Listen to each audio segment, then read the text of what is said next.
Alright, it's recording now, but I guess you can say whatever. So, the universe. Is really big. Indeed it is. Um, so, why, why do you think the universe is so, like, chaotic? Is it chaotic? It is, you know? Like, Is I mean, at times it can get pretty chaotic when like things collapse onto each other. But overall, it's like very structural, very mathematical, sort of. Because of the Big Bang, everything is just sort of spreading away. Well, I guess there's also like the rotating planets around other planets and all that stuff. But overall, it's like very symmetrical almost. It's like a mathematical formula that's just all expanding always. I mean, that's what I believe. nice. Why do you think there's so much interest in, like, the universe and beyond with the human race? Why do you think they're so interested into it? You Well, included. because we've basically ruined this planet, we kind of want to leave it and go to like other planets and explore. It's like, I guess it's like the same thing as going to another country, but like 1,000 times more interesting because it's like a different planet, and also like humans just want to learn things, and there's only so much you can learn on one planet. There's like a trillion other things out there that we can, if we can sort of find a way to like reach them, we can find out more things. Science. I really like science. Yeah, I guess Yeah, about science. So, why do you like science so much? science because it's like an absolute, not entirely an absolute, but it's a very good measurement of understanding. So theories are more loose understandings, but it's still a fascinating thing to have in your mind. It's like, ooh, it could be this or it could be that. And then there's the more concrete, like gravity and solidity, things like that. And it's what makes up our world. So it's something good to know. It's also infinite understanding of it, or infinite capability of understanding it. So we just have so much to do. Alright. So, thinking about theories that are already out there, which one do you believe in the most in terms of, like, is there a multiverse? Are we alone in the world? All those theories when it comes to the universe. I don't know which one I believe the most, though I guess if I had to choose, it would be that there's life out there. Because that's almost like, to me, that's almost 100% true. Because not only are we slowly discovering that there's the possibility of life living in nearby planets that we've been able to observe because we've discovered water, which is like the be all of life. Uh, Again, it's infinite. So there's saying that there's absolutely no way that there could be life is in itself an impossibility because you can never know and it's infinite. So I mean, I like the multiverse thing. I also like. That's more just because it sounds cooler. It's more creative. I like to think of it whenever like I trip and I don't fall. I like to think, oh, there's a marina out there that fell because of the multiverse thing. But there are two theories that I really like.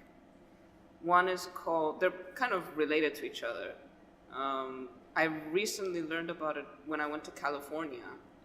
I went to the Science Museum. They had a planetarium, and they were talking about a new thing that they've discovered, which is called dark matter, or dark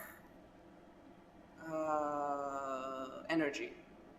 And what it is it's the in-between of space. So the best example that I can remember is if you had a rock that weighs 5 kilograms and you put it on a scale, and the scale says 5 kilograms point something else, that something else is the matter that's between space. And it's between everything. It's what fills up the empty space. And I like to think of it as like the human body.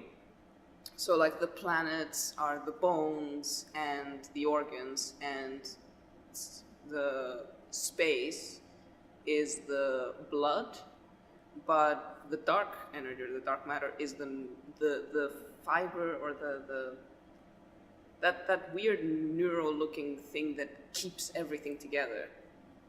And this leads to two theories, which is that these are remnants of the Big Bang, and the two theories are called the Big Rip, which basically means that because the Big Bang happened, everything is being propelled away from the center of the explosion, and eventually it's slowly speeding up, and it'll reach to the point where it's faster than the speed of light. And when it reaches that speed, everything will just rip apart. And that's one version of the end of the universe. The second version is called the Big Crunch, which is the exact opposite. It says that everything is slowly coming in towards each other, and once they reach the speed of light, it'll all crunch up, it'll all sort of just become one with itself, and the density will just destroy everything. That's fun. It's a fun thought to have. It's just a theory. A space theory. Oh, that's nice. Nice, the end of the universe, can't wait. So Can't wait. So like knowing this, like eventually the universe may end theoretically. How does that make you feel? Even though you may not be like alive then, how does that make you feel for like the future of humanity a billion years from now? So I thought about that a lot, actually. I mean, before the end of the universe, the sun is gonna explode and kill us all. So whatever. But at that point, I'm pretty sure that humanity is gonna find a way to like travel to other planets, because it's gonna happen in like a billion years. We've already made like VR. I mean, we're gonna be able to transfer our consciousness into like other beings, which I think is another theory, but I'm gonna leave that for another time. But I have hope. Like, infinity is a long time, and I don't believe in absolutes in terms of like, this is definitely going to happen without when it's impossible to have evidence for it. So if the universe will implode, what's to say it's not going to rebirth? Because like the Big Bang was an explosion. If anything, it's like a hard reset, and things will go on, because I think it's impossible for things to just stop. So when people are like, oh, what happened before the Big Bang? And they say that it was like an egg that exploded. I believe that was just like maybe another universe existed, and then it imploded, and then the Big Bang happened, and everything had a hard reset. And it's fine if it just keeps doing it over and over again, because in the end there will always be life. And then when you think about like what happened before that, what was the first Big Bang? Like, that's kind of impossible to think about. But like maybe in 2 billion years we'll think about it, we'll discover it, and we'll do something about it. Leads to cool sci-fi stories. all right, that's really nice. So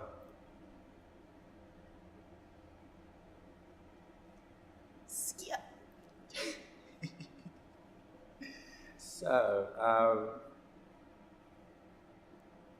thinking about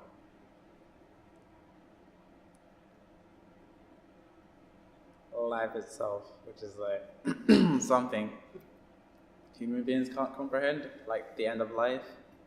And that's kind of linked to the universe in a sense, consciousness and stuff, like what it's like to not be conscious.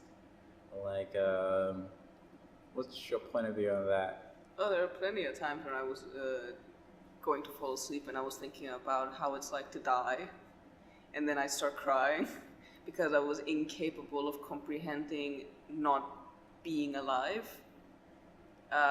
It wasn't a depressing thing. It was more like I was a kid and I was trying to comprehend this thing. And then the same feelings would happen whenever I would think about infinity in the universe and like what's beyond the universe. And in the end, my head would hurt and I would fall asleep. But I think it's like not useless to think about it, but something that you probably shouldn't think about because it is impossible to comprehend at this point in time.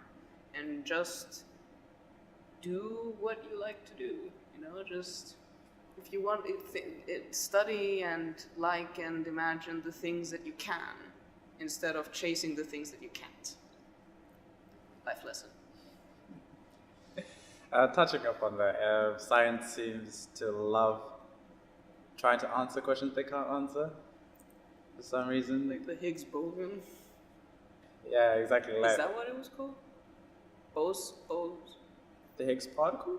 Higgs boson. They tried to make a black hole.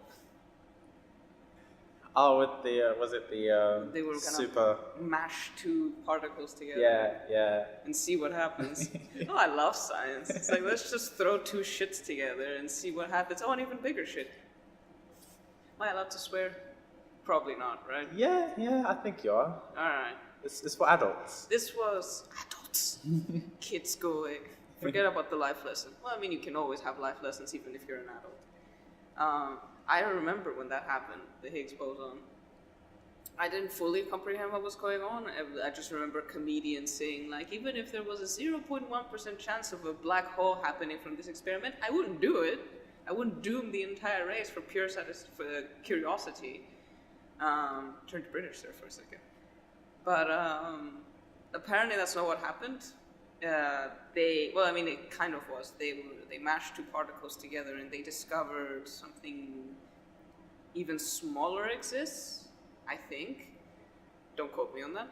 But what I did learn is that even if a black hole was to be created, it would have disappeared in like milliseconds because a black hole sustainability is based on its size and the density around it. So since the density was very low and it was very small, it would have disappeared instantly.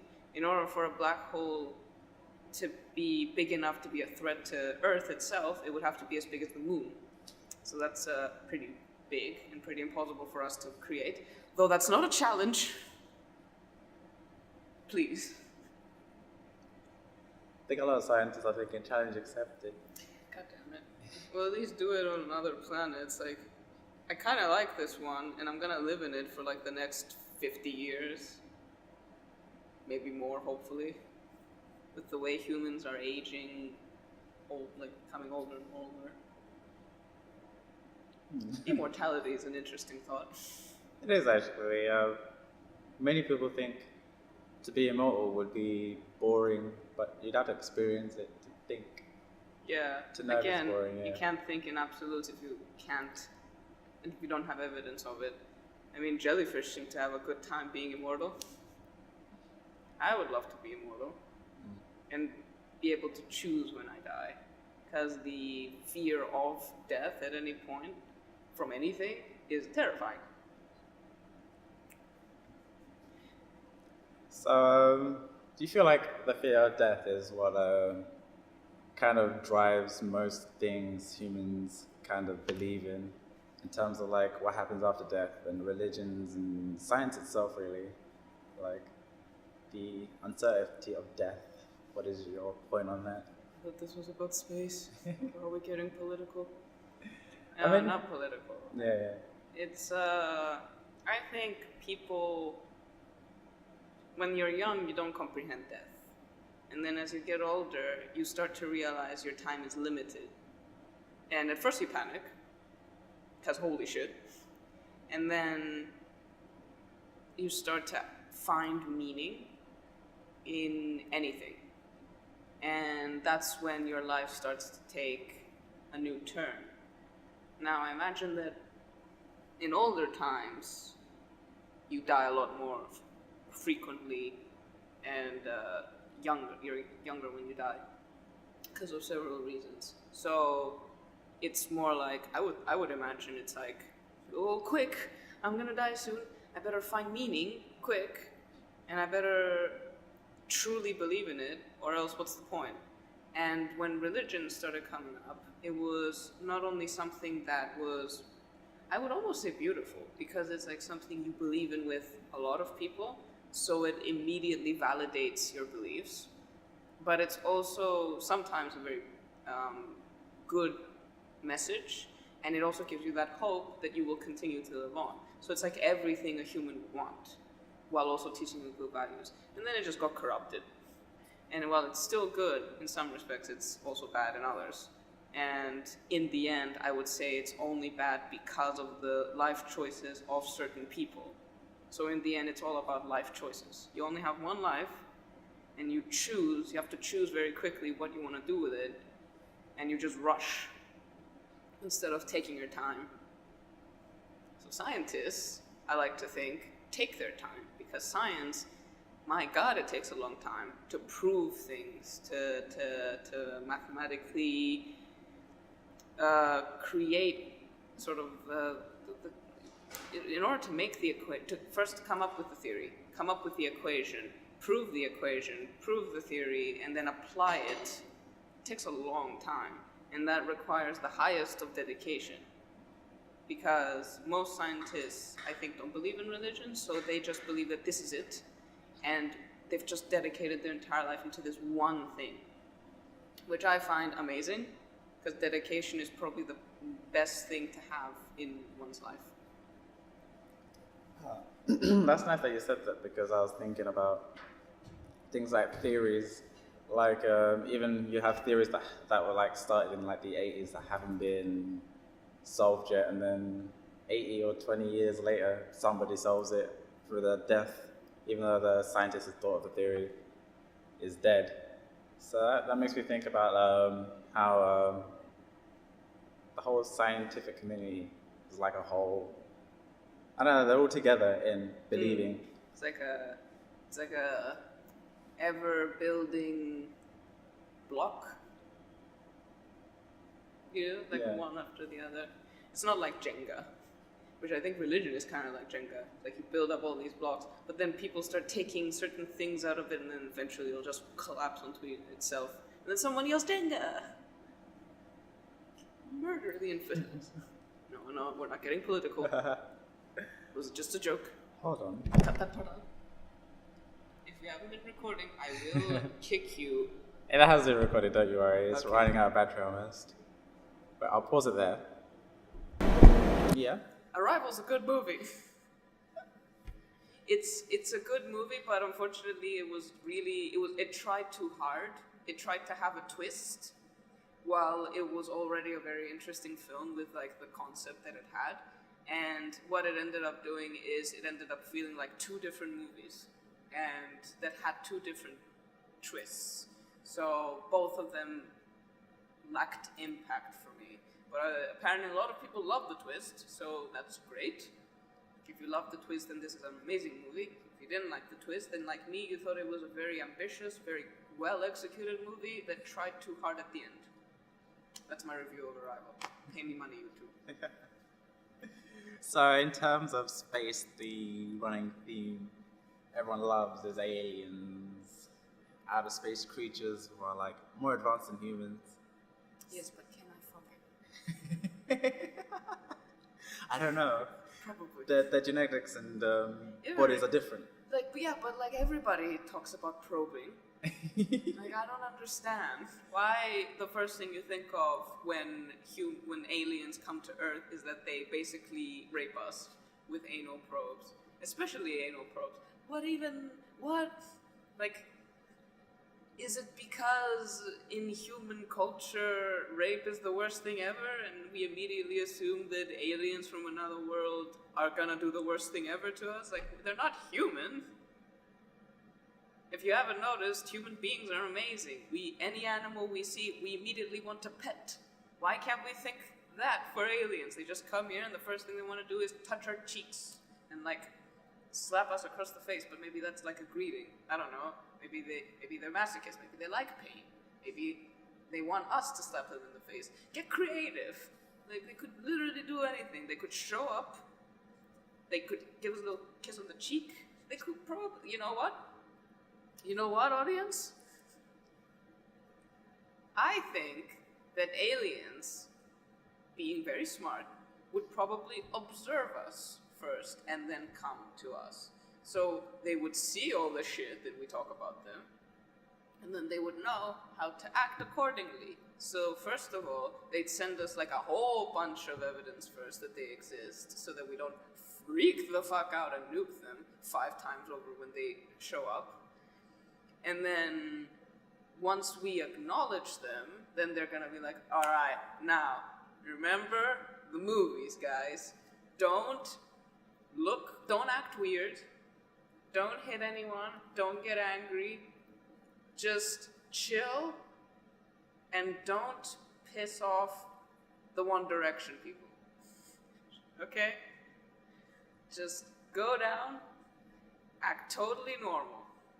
And then they're just gonna come down here, they're gonna show up. When guns are pointed at them, they're not gonna freak out. They're gonna know that we're just scared. If there's no guns, and there's like people there waiting for a handshake, they know what a handshake is. They know it's not a sign of war. When people are trying to hug them or touch them, they know that it's just us being curious. And they know that they will have to explain themselves first, so that we understand and act accordingly. Like, I don't understand why people think that fucking aliens are gonna show up and the slightest thing we do is gonna trigger them to destroy us. Like, is this like, because I guess this is how it was with countries. Like, you go to a new country and you don't know how they're gonna act, and anything you do might trigger them, and they might, I don't know, stab you with a spear. It's like, I guess it's just human nature to think like this, but I like to have faith in the aliens. I like to have faith that they're gonna study us, they're gonna come here. Because, I mean, in order to study us, they'd have to have advanced technology. In order to have advanced technology, you need a fascination with science. In order to have a fascination with science, you need to be curious, and you need to want to learn. And wanting to learn means enjoying the thing you're learning. So, if they've discovered us, they would have learned about us, they would have done research, and then they would have come here and make friends, because making friends is what makes the universe go round. Cowboy Bebop. Space cowboy aliens. Fuck yeah. One theory I've heard is originally we were aliens in terms of like being like single cell organisms. It came out from outer space and stuff. So in a sense, everything on this planet is alien to this planet. Oh, so it's like the dinosaurs were the original inhabitants, and then we crashed in the meteorite, and then started growing up. Oh no, but dinosaurs were one-cell organisms. All right. It's more everything that came to the planet came from outer space, pretty much. You've been watching too much Trigun. That's a good anime. It's a very good anime. I mean, I remember in biology that we learned that the Earth was created because of the right circumstances. We had volcanoes, which created clouds, which condensation, and they created rain, which created water. And along with the right chemicals that were there in the soil, water brought out life, brought out the one-cell organisms, and then the one-cell organisms evolved. So basically it all just clenches to evolution and the right circumstances.